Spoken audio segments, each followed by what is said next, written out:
Peace Radio. So now we move on to our next segment, where we speak to some of the amazing volunteers who visit the Foundation of Goodness. So usually we have Mr. Kushal here with us as well, but he is in Australia, actually on official duty. So he will be back soon though. And so today we have an amazing volunteer with us who I heard has been volunteering for a few weeks now and will be there for over 30 days, right? Right. And I heard such good things from the kids as well. So let me ask her, probably more than me, let me ask her to introduce herself briefly. Sure. My name is Anne Ranasinghe. I came here as a volunteer. I had heard through a friend about the Foundation of Goodness, and she had a lot of good things to say about it. And in fact, it was a point in my life where I wanted to give back to my motherland. I'm Sri Lankan, obviously, and I wanted somehow to give back. And it was a good point in my life where I had the free time and the energy before I get too old to come and do some good work for join a good organization and do some good work for my country, my motherland. Beautiful. So where do you come from, Anne? So I was born in Sri Lanka. I studied in the Sinhala medium till grade 1, so I was 7 years old when I left Sri Lanka. Initially, my family moved to Zambia in Africa, and then on to the UAE in the Middle East. And then as a 13-year-old child, and when I say child, I went on my own, so my parents didn't follow me. They remained in Abu Dhabi. I went to boarding school in England, and I've been there since. Okay. I won't say how long, then you'll figure out my age.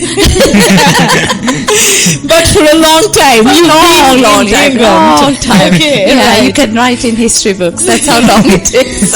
Oh, wow. So most of your life you've been in England. And where in England? In West London. So 10 minutes from Heathrow Airport, which is the main airport in London. So my house is only 10 minutes away. And that's where I've been most of the time. Right. And what is it that you do? Do you have a separate professional life? Yes, I have I had a life,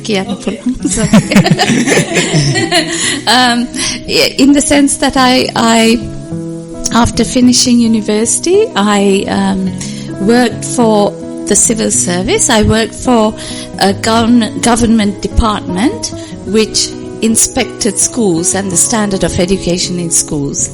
So that's where my beginnings were as a fresh graduate. And then I moved to the private sector. I worked for, you might have heard, because this company also has a branch in Sri Lanka. I worked for a very big accountancy firm called KPMG. KPMG, yeah. You've heard, Yeah, I heard. I used to work for their competitor Ernst & Young. EY. Oh, my niece works for EY. Right. So I worked for KPMG. Then, I had qualified as an accountant. And then I then switched to investment banking. So I've sort of been in investment banking and investment funds since. Okay, so that's very interesting. Investment banking is, as a separate field, is not so big here, because the investment banking is mainly handled by the traditional banks. So I think maybe for people who are not familiar with investment banking, maybe you can describe what it is and what you actually did. That would be helpful knowledge, I feel. I will describe what I did for an investment fund as opposed to banking, okay? So I worked for an investment fund which provided loans, long-term loans, to build infrastructure projects in developing countries. So infrastructure projects were like power facilities, roads, ports, airports, telecom towers, and the like. So our investment fund provided long-term loans so that these utilities could be constructed from scratch, from like nothing to supplying power or connectivity in terms of network or roads. So it was very interesting because purely because it was a private company managing government funds from different European governments, but it helped because it was for developing countries. It helped improve the lives of people around Africa, Asia, everywhere. And in terms of correlation between here, this is it. This is what it's all about, helping communities, local communities. Right, thank you. So I think that's very interesting because like I said, in Sri Lanka, investment banking is not a niche field because it's handled a lot by the traditional banks. Yeah. So even giving loans for personal or like big infrastructure projects like you mentioned, that is mainly handled by the traditional banks, but I think now there's some level of some of the traditional banks like NDB will have their own investment arm. Sure. But I don't think there's a sole big investment banking on its own industry. So that's very useful knowledge to someone who would like to get into that field. So as an investment banker or a fund structure, someone who used to manage a fund, what are some things you look at when you provide a long-term loan to a project? Okay, so we'll take, for example, a power plant. Okay, so especially with the environment now, we need to ensure that environmentally it is sound. So ensuring that if they have to clear land in order to build this power plant, it's important that if they have to demolish people's houses, that those people are not left without houses. So rehousing them, making sure whatever gases or liquids are emitted from this power plant does not impact the environment detrimentally. So those kind of what they call ESG, environmental, social, and governance aspects are looked after. People are treated fairly, and the communities are improved as a result of this. So, for example, the measurement for a power plant is, especially in Africa, if you build a power plant, how many jobs are you going to generate as a result? How many villages who didn't have electricity will now get electricity? Those are tangible developmental impacts on the ground, and everything obviously has to be positive.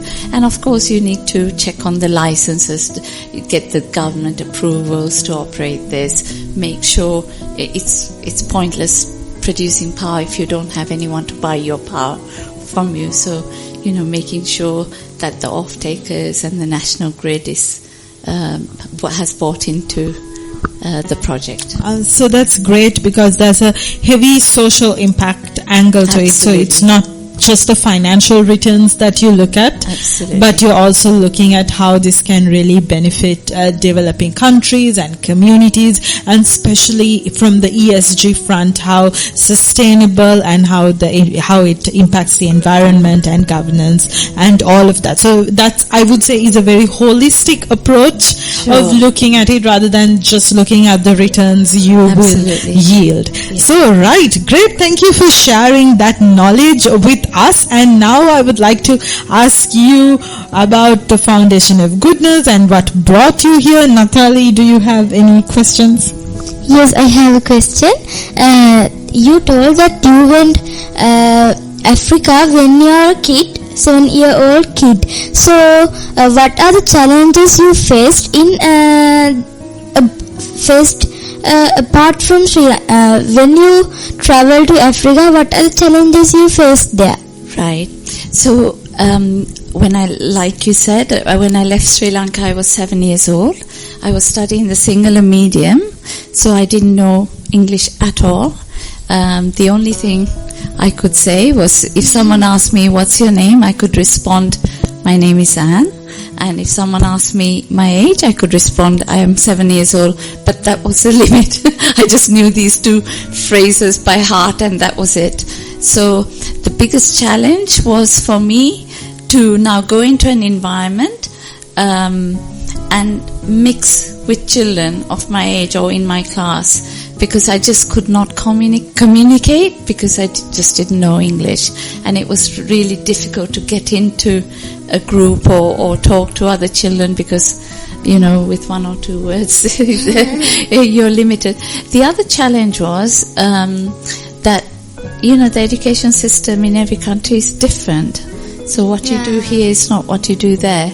So throughout my life, like I've studied in Sri Lanka, in Zambia in Africa, and the Middle East, and then the UK.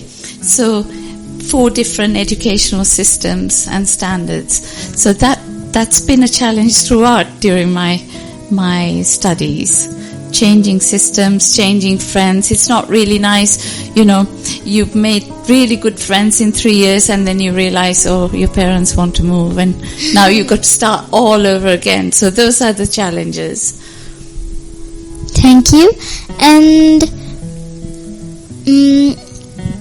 if I ask, so you travel few countries, what are the good things and bad things that you see in those countries?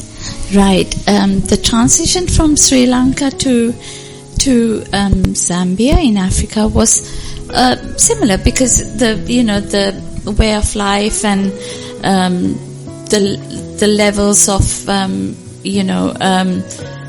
education at the time were kind of similar, so there wasn't too much of an impact. More so, the weather was very similar. It wasn't cold, Zambia has a climate like similar to that of Sri Lanka. Then going on to the Middle East, where it's above 40 degrees in the summer, the weather was really awful. I mean, in the summer, in the winter it's nice. And also at the time, now in this day and age, Abu Dhabi and Dubai are very developed, and they're like, futuristic cities. But at the time, the late 70s, when I went there, it was just desert. So, lots of sand, a sparse spread of buildings, and that's it. So I remember when we first went there, my mother used to have a bucket by the front door, because whenever we get out from the car and we walk through the sand, our shoes get full of sand. So you have to remove your shoes, empty the sand in your shoes into the bucket, and then come inside. So, but now you go to Abu Dhabi or Dubai, it's like a totally futuristic city, buildings and very plush, and everything's air conditioned. So things have changed a lot. And then, of course, after that I went to the UK, where winters were terrible. I was not used to the cold and or the snow. I had seen the snow for the first time, and it, you couldn't rely on. You had to speak English all the time. So that was tough, but different. And now it's home for me. So I've kind of throughout the ages, sort of got used to it. But Sri Lanka will always be my country. And what are the differences that you've seen in Australia and Sri Lanka? Australia, I've been on holiday to Australia. But that was many years ago. I loved Australia, especially the variety of animals there. Isn't it? You don't get kangaroos everywhere or koala bears. I was so amazed that, to be honest, the best thing about Australia were the different types of animals that you don't always get everywhere else. I remember spending a whole day in Sydney Zoo, and I didn't want to leave because it's incredible. For me, the best zoo in the world. Yeah, just different. You know, you get lions everywhere, whichever country you go to. You get tigers, but these are unbelievable. You know, the variety that live there and nowhere else. So, what motivates you to continue volunteering and teaching without charging any fees? It's always been my passion. I think you mentioned this, Pathum, that you know, this is what you learned from the foundation. Yeah. It's always been my passion to give back. I'm not ashamed to say that my father came from an extremely impoverished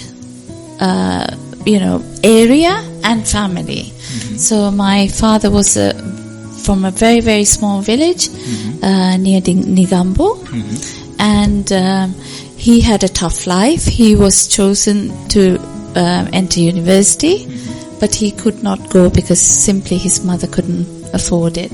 My Sia died when my father was only 2.5 years old, and he had a 6-month-old sister.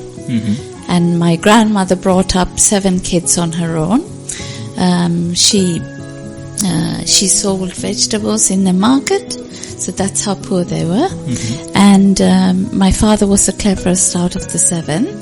He studied really well. He was very keen. He's still living with me now. He's 92 years old. Still a very sharp mind. Yeah. 92. Wow. And very sharp mind. He was very studious, but sadly, he was chosen for university, but he couldn't go because they just simply couldn't afford accommodation or food. So my whole thinking is in to help students like my father who went through that tough time, who are extremely capable children in villages, who are absolutely capable but don't have the resources or the means to further themselves. And it's always been my passion to help in that area, and the Foundation of Goodness is just fits the bill absolutely perfectly, and that's why I'm here. Right, I think that's a very beautiful and touching story about your father and what brought you here. So, when did you come to the Foundation of Goodness, and what have you been doing so far? Right, so I came to the foundation about a week and a bit ago. Okay. Yeah. It feels like I've been here forever. That's why I'm struggling. I feel like I've been here for months, but when I think about it, it's actually like a week and a bit ago. A week ago, actually, I think. But I feel like this has become my family. You know, the people are so nice. Sorry, what was the question? What have you been doing here so far? So I've focused on teaching kids conversational English. That has been taken up quite a bit of my time here. I did have a look at other areas as well, but I felt my skills would be better applied if I spoke English to kids, purely because they don't get a chance. You know, when they go home, they're unable to practice what they've learned. Or when they're out and about, they don't have a chance to practice with others. So I feel that's where I can have the most impact. Aside from that, I've been working with the team on sustainable SIG, Sustainable Income Generation, so that the good work that the foundation is doing can continue to carry on into the future, and that it's self-sustaining and doesn't rely totally on donations, although donations are very good and welcomed, that it does not rely totally on donations and handouts.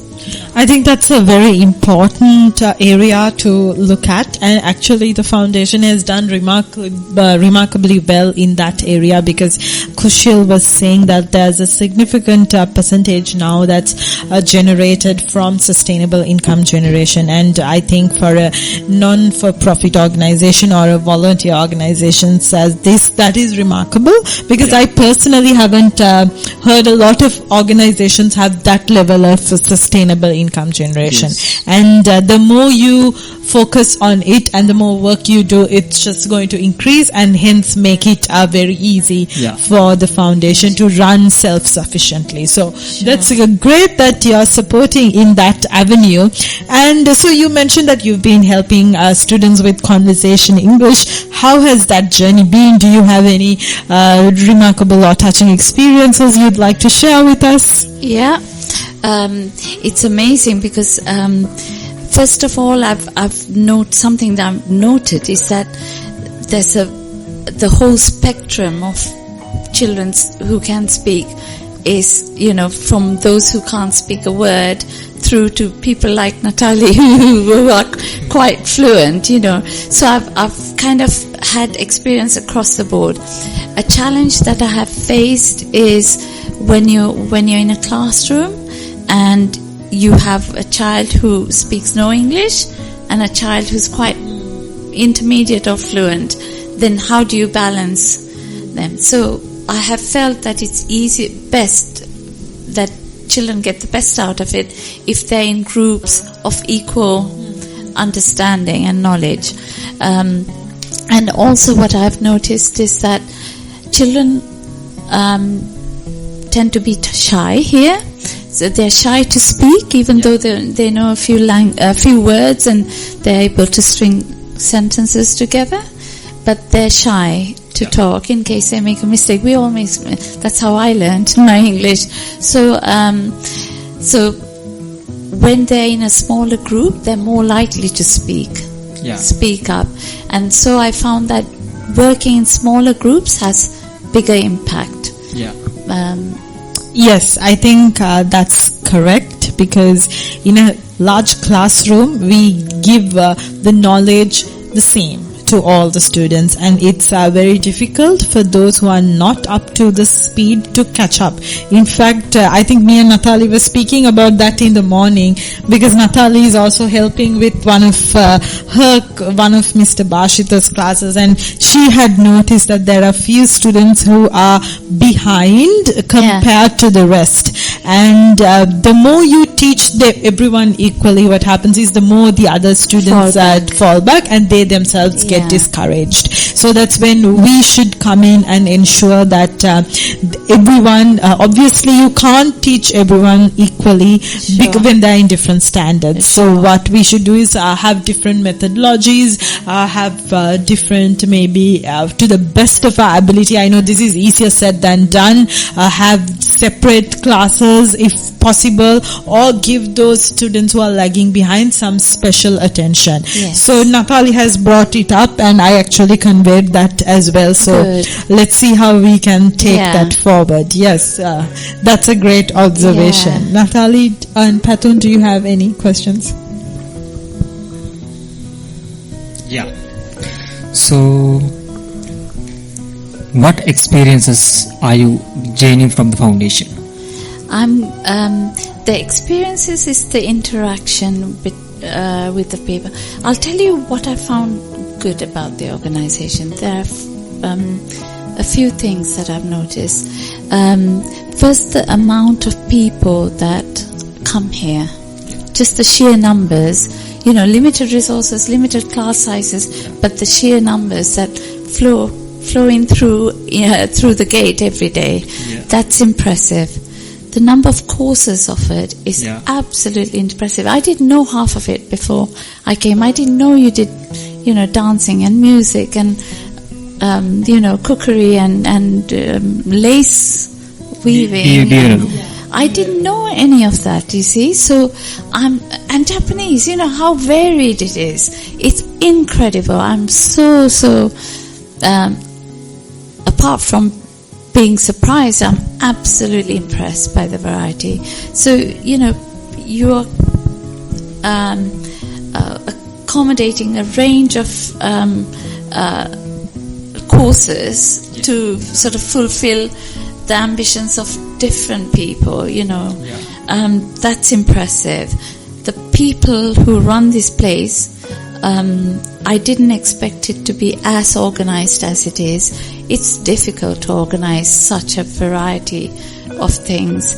I'm impressed by them, absolutely impressed. The passion that each of these people have. People like you, Padam, even though you're here for a year, you're there with, such gusto. It's amazing. And of course, none of this is possible without the one man who started it all, Mr. Kushil Gunasekara. So hats off to him for the many lives he's touched selflessly. Yes, and if Kushal was here, he would speak a lot about how volunteering and giving, and he would be very thankful to you. So I am conveying that message on behalf of Thank him. you. Have you met him? I have. Okay, yes. right. I met him. I spoke to him on the phone when I was in London, but the day after I landed in Colombo, I went to the Foundation of Goodness head office in Colombo. Okay, right. And met him for a very short time, but it was nice to put a name to a face. Right. Yeah. Lovely. And I look forward to when he comes back. Yes, I think he'll be back from Australia. next week. Yeah. 10th of February. Okay, so right, okay. And what Kushal always says is giving your time unasked is one of the greatest gifts you can give, and you have done that here at the foundation, touching many lives, and you will be here for some time as well. So thank you very much on behalf of the foundation and on behalf of Kushal. Thank you very much for wanting to come here and giving your valuable time and skills and everything to make a change in our society and, like you said, in our beloved country. Thank you. I just want to thank every single person in the foundation for welcoming me so warmly. The reception I have received is absolutely incredible. I couldn't have chosen a better organization.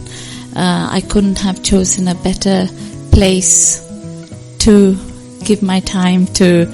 So thank you for having me. Thank you for this interview and this opportunity. Thank you to these lovely presenters here with me. I was so scared when I came in. I thought, oh my God, they're going to ask me really tough questions. Patton did say this is a hot seat. But all right. Thank you. And one thing actually I couldn't ask was, you are fluent in Sinhalese, right? Fluent is not the right word. I can speak. Okay. Yeah, but so I think that helps a lot, especially with conversation English, because it helps when you can speak and communicate in Sinhalese. So that's another value addition that you bring to the table. So thank you. Thank you, and thanks a lot. It was a lovely conversation, and thank you for taking the time again for volunteering. And anyway, you'll be here for a few days, so we will be in touch. Thank you. I'm privileged to be with you. Thank you. All right, ladies and gentlemen, so that was the conversation and our Good Volunteer segment. Thank you so much for listening in, and the time right now is 2:56 p.m. Though we at the Foundation of Goodness, we will be at the Good News Radio. The Good News Radio will be here till 5 p.m. So do stay tuned, and we will be back with our next segment.